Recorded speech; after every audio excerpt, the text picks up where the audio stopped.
आमच्या भावाला जर, आमच्या संतोष भैयाला जर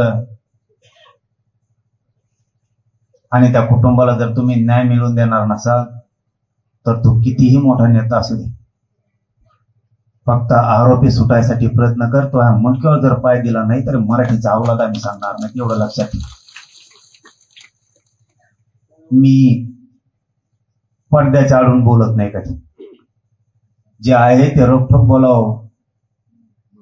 आता समोरचे म्हणायचे दिवसच आणणार नाही राहिले, आपला माणूसच जर गेला त्यांना मोजायचं तरी किती दिवस. तुमच्यावर बी काल काहीतरी आरोप झाला, म्हणजे हे सुरू राहणार आहे काय मला ते माहित नाही, पण तिथला विषय इथं नाहीये. परंतु जर सरळ सरळ म्हणलं जातं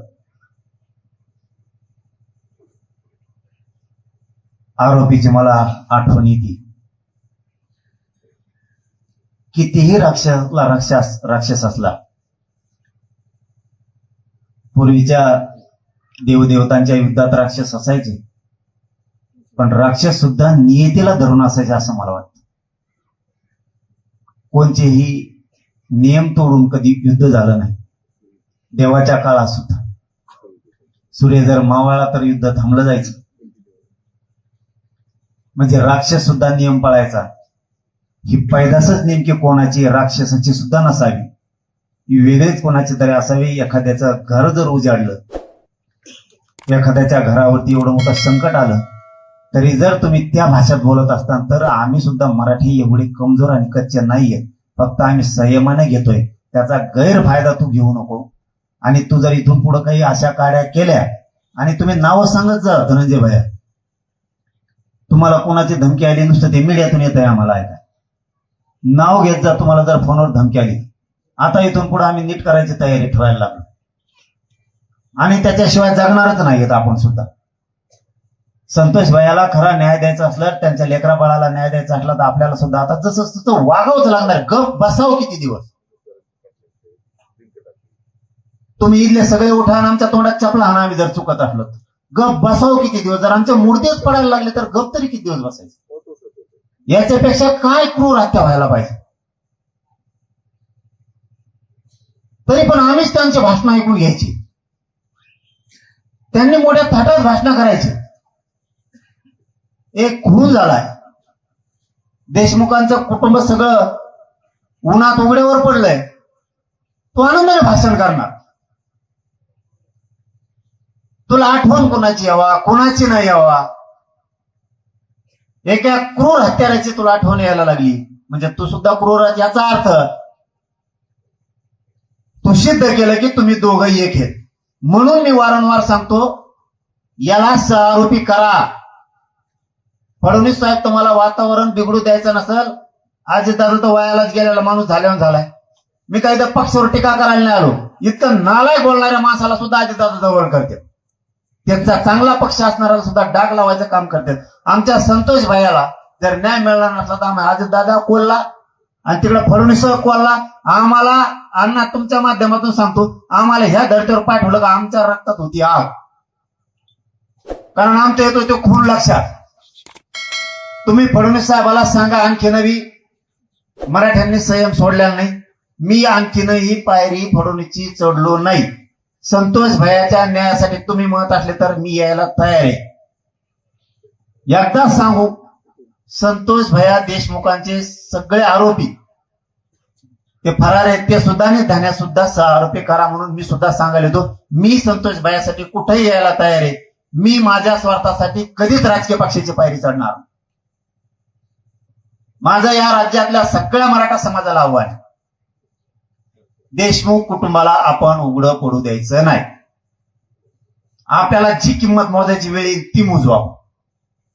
हे पक्षावाले यांच्या मतासाठी आपले खून जरी झाले, मुर्दे जरी पडले, तरी नेत्याला पाठबळ देऊन हे सांभाळते, हे सिद्ध झालंय 1 वर्षात. त्यामुळे आपण आपले शाने होऊ, आपण आपला न्याय देऊ. पुन्हा मी धनंजय भैयाला सांगतो, तुम्ही कधीही तुम्हाला एकटं समजू नका. आम्ही सगळ्या मस्साजोगकरांच्या पाठीशी आहे, देशमुख कुटुंबासह. तुम्हाला दुःख, ते 6 कोटी मराठ्यांना दुःख हे मनात धरून चला, कुठल्याही दिवशी आवाज द्या. त्यांची जी तयारी असत त्याच्यापेक्षा 5 पट तयारी आपण करू. त्याला नावीला जे तशी खेटायची सुद्धा इथून पुढच्या काळात तयारी ठेवू.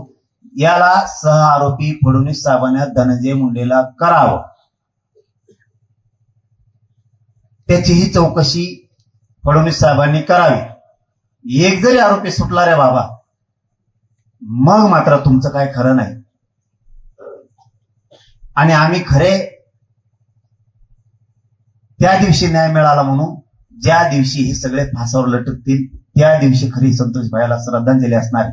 तोपर्यंत आम्हाला कोणालाही त्याच्यात कसलाही न्याय मिळाला नाही असंच आम्ही समजून चालणार आहेत. आरोपी धरले म्हणजे न्याय नाही. तो जोपर्यंत फाशीवर जाणार नाही तोपर्यंत आम्ही कोणीही माग हटणार नाहीयेत. पण इथून पुढे समाजाच्या प्रत्येक घरातल्या माणसाने रोखोक बोलायचं, खऱ्याला खरं शिका. उगा पडद्याच्या आडोगी राहून अंदाजे बोलायचं बंद केलं तर समाज अडचणीत येतो. आणि आपण जर स्पष्ट बोललो तर समाजही अडचणीत येत नाही आणि पुढचाही क्लिअर आरोपी आहे म्हणून दिसतो. आपण कोड्यात बोललो, समाजाला नेमकं आपलीच काय भूमिका आहे कळत नाही. इथून पुढे तरी प्रत्येक घरातल्या मराठ्यांनी निर्भीड आणि स्पष्ट बोला. तुमच्यावर अन्याय झाला नावासह सांगा, अमुक अमुक होता असं बोलते. स्पष्ट बोलायला इथून पुढच्या काळात सुरुवात करा. प्रत्येक जण कोणावर अन्याय झाला त्यांनी सांगायचा त्याच्यामुळे झाला. फक्त सगळ्यांनी खरं बोलायचं, खोटं बोलायचं नाही. आपण सगळे जण मिळून धनंजय भाई आम्ही सगळं राज्य तुमच्या पाठीशी आहे. तुम्हाला कधीही अर्ध्यात आम्ही सोडणार नाही. तुम्ही त्या दिवशी बाईट दिली किंवा आम्हाला धमकीचे फोन येतात, नावच सांगत जा. आता आम्ही सुद्धा तयारी करायला लागलो, जशाला तशी उत्तर द्यायची. नसता रस्त्याने सुद्धा लोकांना चालू देणार नाहीत. यांना 4-2 जणांना चांगलं फटकेल्याशिवाय ठेप्याला नाही यायची. कारण आपण संयमाने वागायचं आणि यांनी डायरेक्ट मूर्तीच पाडायची. माणसं मारायला लागले आमचे, माणसं कमी व्हायला लागले आमचे. आम्ही येणार, फुलं वाहणार, उचित दाटूमुठी त्या कुटुंबासंग रडणार, आपण आपल्या घरी सगळे. हे कुठं जरी थांबायचं असेल तर जशी समोरची प्रवृत्ती असेल तसं इकडून वागायला. समोरची संस्कारहीन आहे आणि आपण संस्कारानं वागायचं म्हणल्यावर हे मात्र आता ह्या युगाला शोभतच नाही. असं आम्ही हे संतोष भैयाच्या 1 वर्ष झाल्यामुळे आम्ही तसं म्हणायला लागलो. संस्कारहीनाला संस्कारहीनासारखंच वागावं लागणार आहे. म्हणजे एक जुनी म्हण आहे, अहिंसेनेच कवर. हिंसेला अहिंसेनं उत्तर देऊन जमत नाही. अहिंसेला अहिंसेसारखंच वागायला लागत,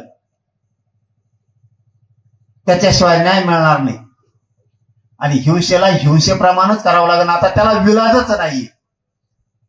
वारकरी संप्रदायाने कोणाला चांगलं बोलावं, पुढचा बी वारकरी संप्रदायाचा असावा. पुढून लावितोय घोडे आणि आपण म्हणायची कोण रामकृष्ण आली. मला वाटतं त्याच्या टकोऱ्यात टाळ आणलेला बरा. कारण आता युग त्या संस्काराचं राहिलंच नाहीये.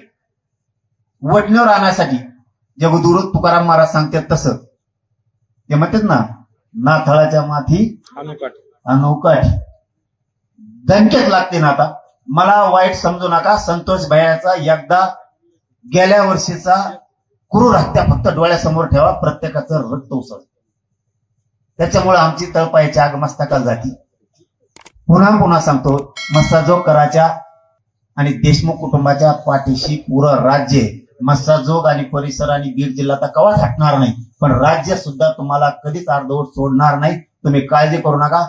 अण्णा म्हणते तसं समोरचे, ते समोरच्याने धन्या मुंड्याला जितकी ताकद लावायची तितकी लावू दे. त्याची जर नाही जिरवली तर आम्हाला पण मराठी म्हणायचं नाही. तुमच्या लेकराचा खून म्हणजेच आमच्या लेकराचा खून त्यांनीच केलाय हे समर्थन करते त्यांचं. यांनी जर त्यांचं समर्थन केलं नसतं तर आम्ही त्यांना सुद्धा मानलं असतं. तुम्ही खून करणाऱ्याचं समर्थन करताय म्हणजे तुम्ही माणसाची पैदास असूच शकत नाही. इथं आमचं सोन्यासारखं लेकरू गेलंय. आज छोटे छोटे संतोष भाईचे लेकर उघड्यावरती पडले नाही दिसत बाप त्यांना. तुम्हाला बोलायला काय होतंय? भाषण करायला तुम्हाला मीडियात बोलायला काय होत आहे? आरोपीच्या आठवणी ती या लेकराला नाही दारात उंबऱ्यात आल्यावर बाप दिसत. तुला जरा लेकर आहेत ना तुझ्या घरात, तुला जर 2 दिवस ती पोरगण पोरगी दिसली नाही तर तुला झोप येत नसल. आमच्या संतोष भाईचे लेकर कसे झोपत असतील? या असल्या नीच अवलादीला धडा शिकावाच लागणार आहे. आणि मी तर काय माग हटत नाही गाड्या. कुणाला काय म्हणायचं ते म्हणा. ह्या रोखोक भूमिकेशिवाय संतोष भाईला न्याय मिळूच शकत नाही. पडद्याच्या आडून गोळ्या हाणून समाजाला न्याय मिळणार नाही. इथून पुढे महाराष्ट्रातल्या कोणत्याही मराठीवर अन्याय झाला, सगळ्या पक्षातल्या मराठ्यांनी, सगळ्या क्षेत्रातल्या मराठ्यांनी एकत्र येऊन ती लढाई लढून समोरच्या कुटुंबाला न्याय द्यायचा आपण शिकायचं. राजकारणात जरी माणूस असला तरीही मराठ्यांनी त्याच्यावर जातीवाचक अन्याय झाल्यावर त्याला साथ द्यायची म्हणजे द्यायची. आपले लोक आपण संपवून द्यायचे नाही. राजकारणातले पण नाही, समाजकारणातले पण नाही आणि सामान्य सुद्धा नाही. संतोष भाई सामान्यच होते. त्यांनी काय कोणाला लुटलं नाही. त्या माणसाला सुद्धा यांनी जगू दिला नाही. पुढच्या काळात ही लढाई सुद्धा आपल्याला करावी लागणार आहे. आपले लोक आपल्यालाच सांभाळावे लागणार आहे. धनंजय भैया, तुमच्या चरणी हात जोडून सांगतो मी, फक्त तुम्ही खचू नका गाड्या. आपण यांचे पाठच पुरू. तुम्ही खचलात की कुटुंब खचतं, कुटुंब खचलं की गाव खचतं. तुम्ही खचल्याला दिसले की मग राज्यातल्या पोरही खचतात. तुम्हाला सांगतो, महाराष्ट्रातले धनंजय भैया पोरं तापूनच आहेत. दिसतंय तसं नाहीये. समोरून जरी त्यांनी आठवण येते म्हणून भाषण केले, त्यांना वाटत असेल मराठी गार झाले, पण मराठ्यात एखादा लावारिस असतो ना, त्या ज्वालापेक्षा जास्त आग आहे. त्यांनी जर एकदा सुरू केलं तर सुपडा साफ. स्वर्गीय संतोष भैया, संतोषांना देशमुख,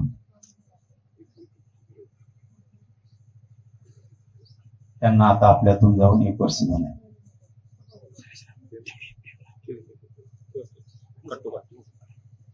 ते दिवस लक्षात आले की पुन्हा माणसाला काही सुचत नाही. कारण हे ठिकाण भाषणाचं नाही. या मसा जोकराला आणि देशमुख कुटुंबियांना आम्ही राज्याच्या वतीनं सांगतो, आम्ही कोणीही न्याय मिळेपर्यंत मागे हटणार नाही. कोणीच नाही. आम्ही तुमच्या सगळ्या संकटासोबत आहे. आम्ही नुसते बोलणारे नाहीये, तर कृती पण करून दाखवणारे. तो तुमचा भाऊ नाहीये, आपल्या पुऱ्या राज्याचा तो भाऊ आहे. कोणीही माग त्याच्यातून हटणार नाही. खूप वाईट झालं. कुटुंब उघड्यावरती पडलं. शेवटी ज्याला दुःख झालं त्यालाच दुःख कळतं. आम्ही मात्र धनंजय भैया तुम्हाला वेळोवेळी शब्द पण दिलेला आहे. आणि आजही इथं सगळे वारकरी संप्रदायापासून सगळेच राजकीय नेते सुद्धा आले. आपल्या संतोष अण्णांना सगळ्यांनी भाऊ मानले. तुम्हाला कोणत्या संकटात आम्ही अर्ध सोडणार नाही. कसलं पण येऊ दे. मोगा बोलताना धसांना म्हणले, समोरचे काहीतरी डाव टाकू पाहतात. अण्णा समोरच्या म्हणायचंच नाही, सरळ नाव घ्यायचं. डाव टाकतोय फक्त दाणे. आमच्या